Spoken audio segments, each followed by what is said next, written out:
صلی اللہ تعالی علیہ وآلہ وسلم بخلاف الفاصل اللغوی كانت تعلق رجعیا انشاء اللہ. تو اگر استثناء کی بحث چل رہی تھی اور کہا کہ اگر فاصل لغو ہو، ٹھیک ہے نا، جیسے کہ انتی تعلقن انشاءاللہ ہوتا ہے، لیکن اس نے بیچ میں رجعین کا فاصلہ کر دیا، ٹھیک ہے، وقع تو واقع ہو جائے گی، وبائنن لا یقع. اور اگر وہ کہتا کہ انت تعلقن بائنن انشاءاللہ تو پھر واقع نہیں ہوگی، ٹھیک ہے. ولو قال رجعیا او بائنن یقع بنیت البائنی لا رجع. اور اگر اس نے کہا کہ انت تعلقن بائنن انت تعلقن رجعیا او بائنن انشاءاللہ، تو اب اس میں بھی دو صورتیں ہیں، یا تو وہ رجعی کی نیت کرے گا اس طلاق سے، یا پھر وہ بائن کی نیت کرے گا. تو کہہ رہے ہیں کہ بائن کی نیت سے تو طلاق واقع ہو جائے گی، لیکن اگر رجعی کی نیت کرے گا تو طلاق واقع نہیں ہوگی.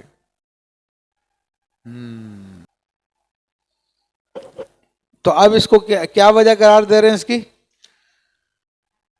یہ فاصل لغو ہے.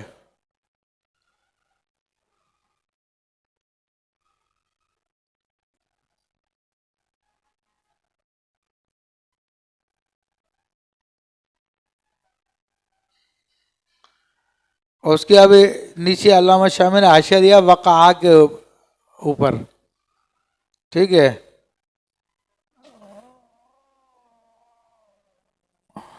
وقالوا لا فإنه يقع وإنما كان الفاصل هنا لغوا لأنه لا فائدة في ذكر الرجعي لكونه مدلول صيغة شرعا، کہ رجعین بولنے کی ضرورت نہیں تھی، رجعی طلاق تو ویسے ہی صیغے سے ہی ہو رہی تھی، اس لیے یہ فاصل لغو ہے.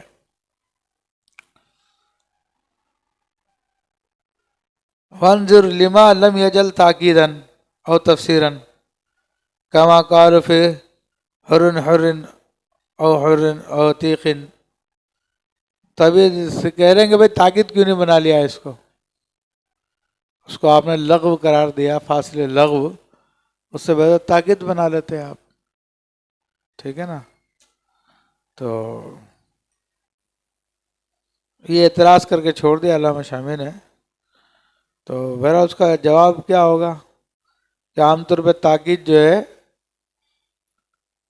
انہی الفاظ کے ساتھ کی جاتی ہے جو پہلے استعمال ہوئے ہوں، جیسے حرن حرن، عتیقن عتیقن، اس طرح سے طلاق طلاق،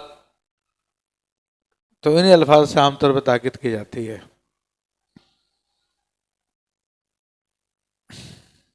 وقوا پھر نہر اوپر آیا کہ نہر میں اسی کو تقویت دی ہے، یہ مسئلے بیان کیے.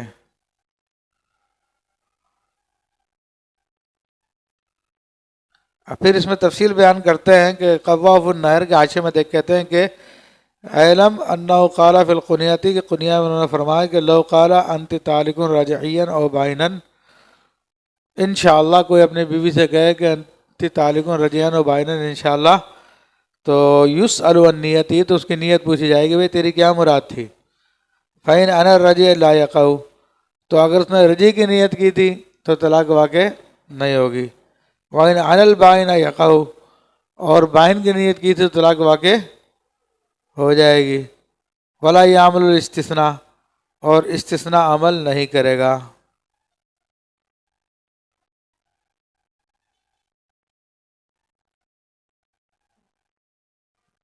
قَالَ فِي الْبَحْرِ وَالصَّوَابُ إِنْ عَنَ الرَّجْعِيَّةِ يَقَعُ. اب یہ دوسری بات بیان کر رہے ہیں کہ اگر اس نے رجعی کی نیت کی تو طلاق واقع ہو جائے گی، جیسا کہ اوپر بھی آیا کہ وقع و بائن لا یقع، ٹھیک ہے نا. لعدم صحت الاستثناء للفاصلی وإن عن البائن لم يقع لصحت الاستثناء. تو اب اصل کتابوں کے اندر یعنی یہ بھی علامہ شامی نے ظاہر کر دیا کہ قنیہ کے اندر جو ہے نا یہ مسئلہ اس کے برعکس بیان ہوا. ٹھیک ہے، اس پہ صاحب بحر نے جو اس کی تصحیح کر دی کہ اصل میں یہ ہے. چلو مسموعاً اوپر متن دیکھیں، اور وہ استثناء کر رہا ہے تو وہ اتنا ہو کہ سنا بھی گیا ہو، خالی دل میں استثناء کرنے کا کوئی فائدہ نہیں ہے.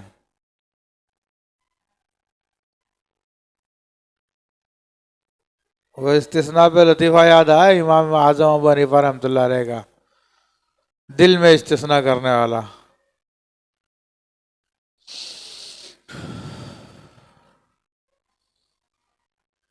جعفر کے دربار میں تھے غالباً، بڑا ظالم تھا یہ، ایسے غصے میں آ کے بندوں کو مروا دیا کرتا تھا.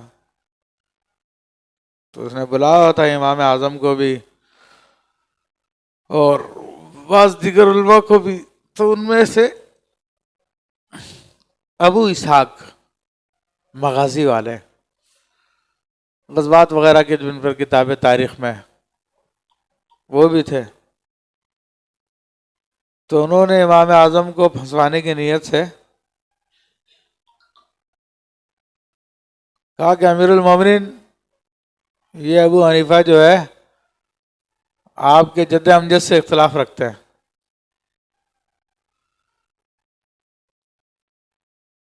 کیا اختلاف ہے؟ وہ عباسی تھا نا. تو کہا کہ آپ کے جد امجد حضرت عبداللہ بن عباس رضی اللہ تعالیٰ عنہ فرماتے ہیں کہ اگر کوئی بات کہی اور انشاءاللہ پھر بعد میں بھی کہہ دے تو اس انشاءاللہ کا حکم جاری ہوگا. ہم تو یہ پڑھ رہے ہیں نا کہ انشاءاللہ میں کوئی فاصلہ نہیں ہونا چاہیے، لیکن ابن عباس رضی اللہ تعالیٰ کا مسئلہ کہ یہ بھی ہے کہ انشاءاللہ کوئی بات کہہ دی پھر 2 مہینے بعد یا مہینے بعد بھی بولتا ہے انشاءاللہ تو وہ استثناء ہو جائے گا. کیا تو اور آپ کے دادا تو یہ کہتے ہیں، جد امجد تو یہ کہتے ہیں کہ فاصلہ بھی ہو جائے پھر بھی استثناء ہو جائے گا کلام میں، اور یہ ابو حنیفہ کہتے ہیں کہ استثناء نہیں ہوگا. بیوقوف آدمی تھا بادشاہ، آ گیا غصے میں، ابھی امام اعظم پہ شروع ہو گیا کہ ہاں میرے دادا سے اختلاف کرتے ہو تم، یہ اور وہ. امام اعظم نے کہا بادشاہ سلامت بات یہ نہیں ہے.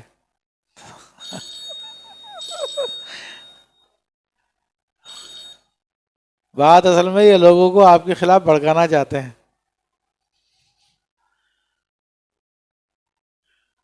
کیسے؟ کہ ابو اسحاق مغازی لوگوں کو آپ کے خلاف بھڑکانا چاہتے ہیں اور ان کو موقع دے رہے ہیں کہ آپ کے خلاف کام کرنے کا. اب ابو اسحاق مغازی پھنس گیا. بولا کیسے؟ کہ حضرت لوگ آئیں گے آپ کے ہاتھ میں بیعت کریں گے اور باہر جا کے بول دیں گے انشاءاللہ. تو کسی کی بھی بیعت نہیں ہوگی. اوئے اوئے اوئے اوئے اوئے، اب تو کہانی الٹ گئی. اب کہانی الٹ گئی تو اب ابو اسحاق مغازی نے کس طرح اپنی جان بچائی؟ وہ کہتے ہیں بڑی مشکل سے میں نے اپنی جان بچائے تھے. خود امام اعظم کو پھنسانے کے لیے اور ترکیب کی، چالاکی کی تو خود پھنس گئے. اسی لیے بعض علماء نے امام مالک فرماتے ہیں کہ ابو حنیفہ وہ آدمی ہے جو مٹی کے ستون کو بولے سونے کا تو اس کو ثابت کر دیں گے سونے کا. وہ آدمی ہے امام اعظم ابو حنیفہ. اس لیے وہ بعض لوگوں نے کہا کہ نام مجھے نام یاد نہیں آ رہا بزرگ کا، کہ اگر تمام زمین والوں کی عقلیں امام اعظم کے زمانے کے جتنے لوگ ہیں ان کی عقلیں ایک پلڑے میں رکھ دی جائے اور امام اعظم کی عقل ایک پلڑے میں رکھ دی جائے تو امام اعظم کی عقل بھاری ہوگی. ہاں، جس مسئلے کا کہیں سے جواب نہیں ہوتا تھا امام اعظم دیتے تھے.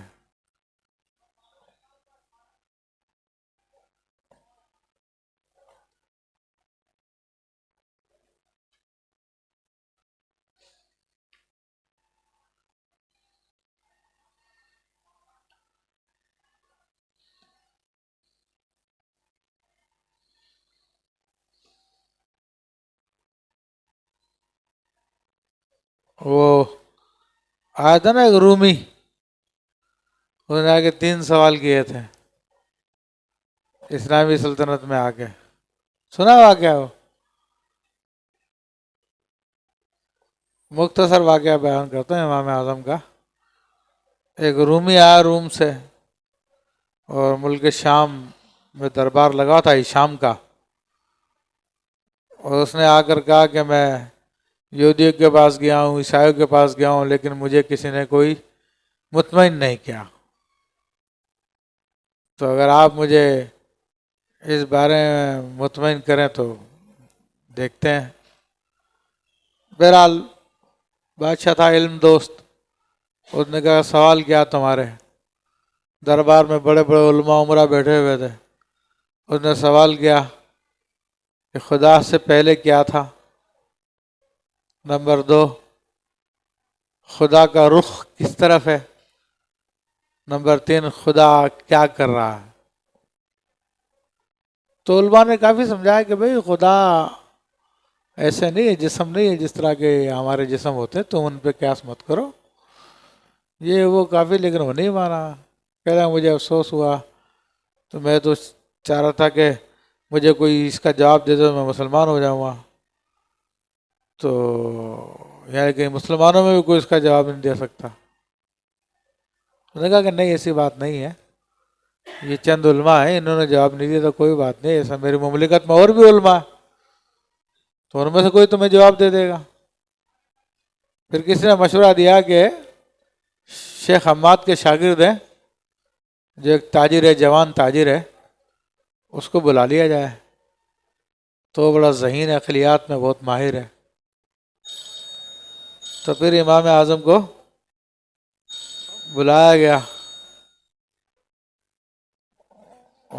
امام اعظم تشریف لائے دربار میں، اور بادشاہ بیٹھا ہوا تھا، پھر وزیر کی کرسی تھی، پھر وہ رومی عیسائی وہ کرسی پہ بیٹھا ہوا تھا، باقی سب لوگ ادھر تھے. امام اعظم نے بات چیت کی. مختصر یہ ہے کہ امام اعظم نے فرمایا کہ بھائی بات یہ ہے کہ تم سوال کر رہے ہو، اور سوال کرنے والے کی جگہ وہ کرسی نہیں ہے. یہاں پہ جہاں پہ میں کھڑا ہوں وہ جگہ ہے، تو آپ یہاں پہ آ جاؤ، پھر آ کے سوال کرو.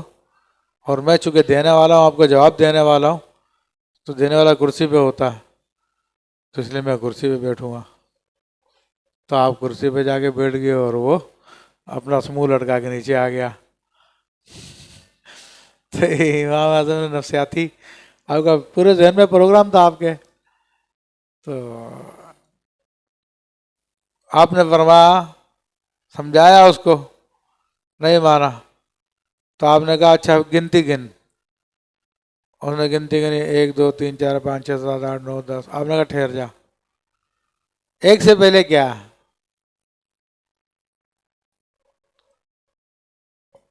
انہوں نے کہا ایک سے پہلے کچھ بھی نہیں ہے.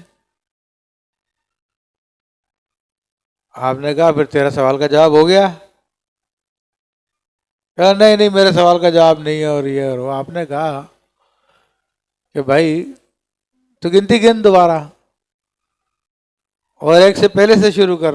وہ پھر بھی ایک سے شروع کرتا. آپ نے فرمایا کہ یہ گنتی ہے، اور یہ ہماری بنائی ہوئی گنتی ہے. جب اس ہماری بنائی ہوئی گنتی سے پہلے ایک سے پہلے کچھ نہیں ہے تو وہ تو واحد حقیقی ہے. تو نہ تو اس سے پہلے کچھ ہے نہ اس کے بعد کچھ ہے، وہی ہے. تو سارا دربار خوش ہو گیا امام اعظم کی اس عقلی دلیل پر، وہ عیسائی کو خاموش ہونا پڑا. پھر دوسرا تھا کہ خدا کا رخ کدھر ہے.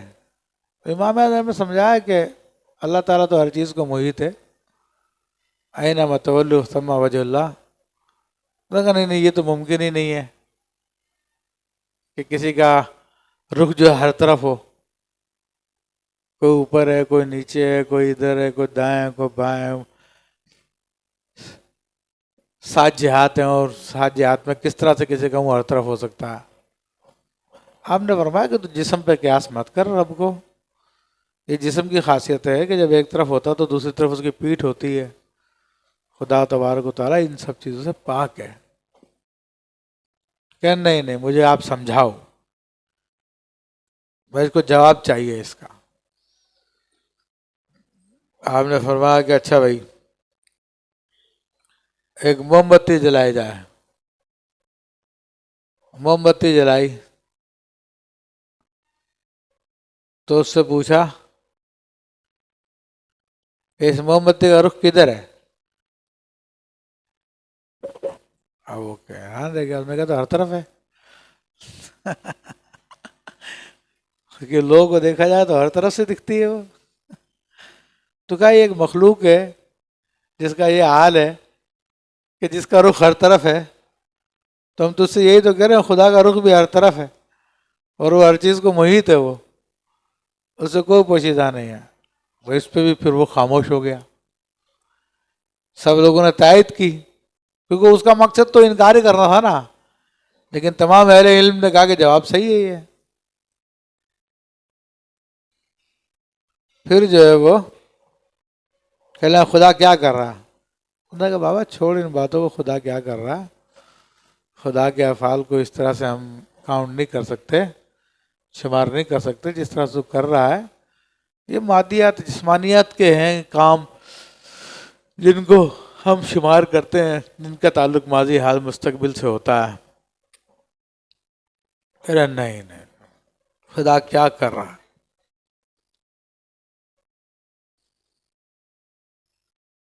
یہ بتاؤ. بہت سمجھا نہیں مانا تو پھر کہنا اچھا سن کہ میرا رب نے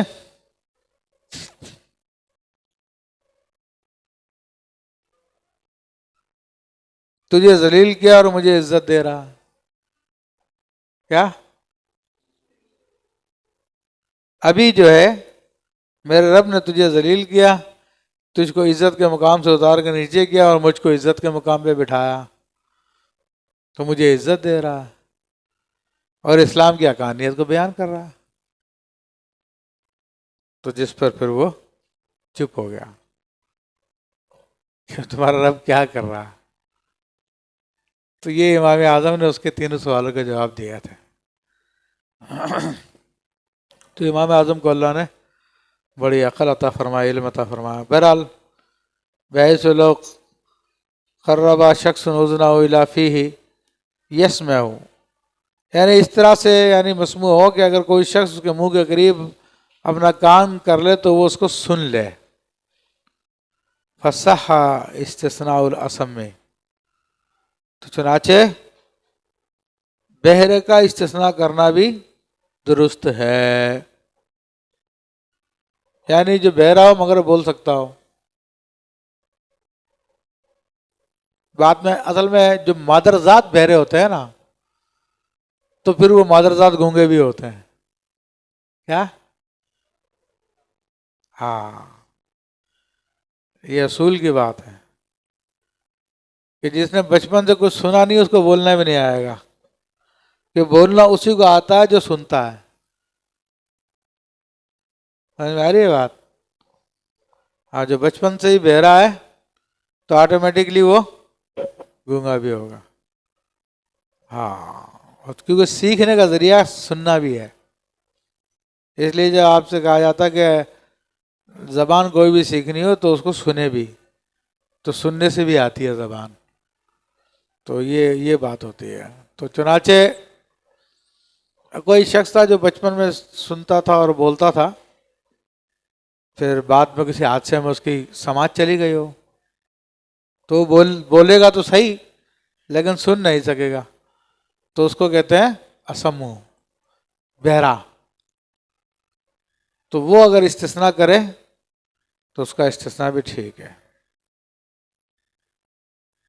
لا یقع للشک وَإِن ماتت قبل قولی انشاء اللہ، اور واقع نہیں ہوگی طلاق شک کی وجہ سے اگر وہ مر گئی ہو اس کے انشاءاللہ کہنے سے پہلے.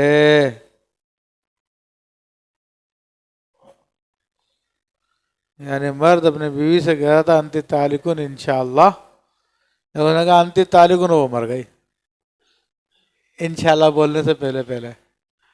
ٹھیک ہے، تو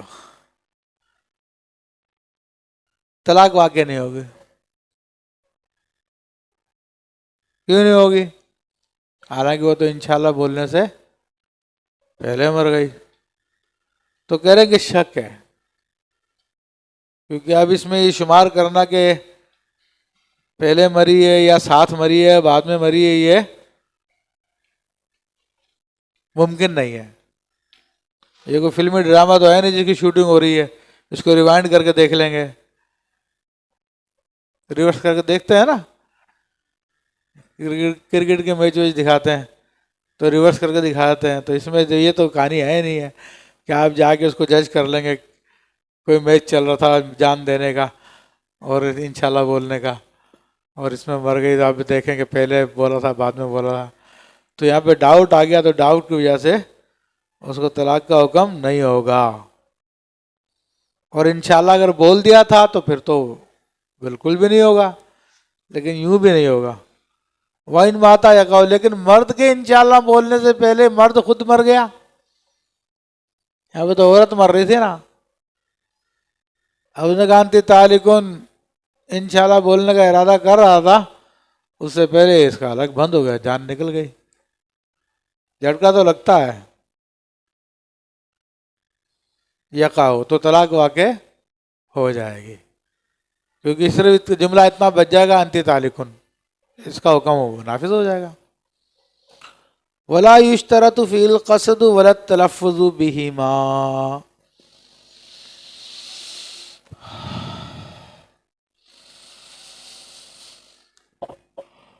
تو اس میں شرط نہیں ہے قصد اور تلفظ دونوں ہی میں. ٹھیک ہے نا، یعنی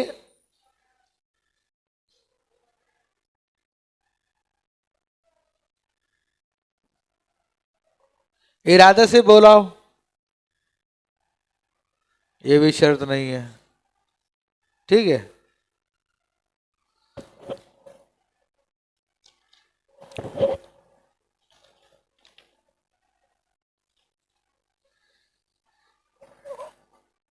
بہما سے مراد استثناء اور طلاق دونوں ہے.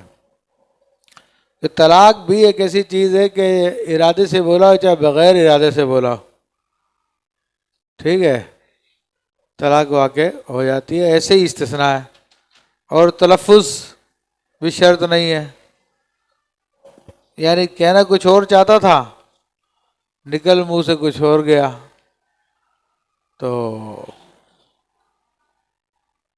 آپ دیکھیں فلو تلفظ بالطلاق، اگر کسی نے طلاق کا تلفظ کیا، وکتب الاستثناء موصولا، اور استثناء جو ہے لکھ کر فوراً دیا، یعنی تلفظ تو زبان سے کر رہا ہے، انت طالقن آگے لکھ دیتا انشاءاللہ. ڈبل دو طریقے سے طلاق دے رہا ہے، زبان لکھ کے بھی اور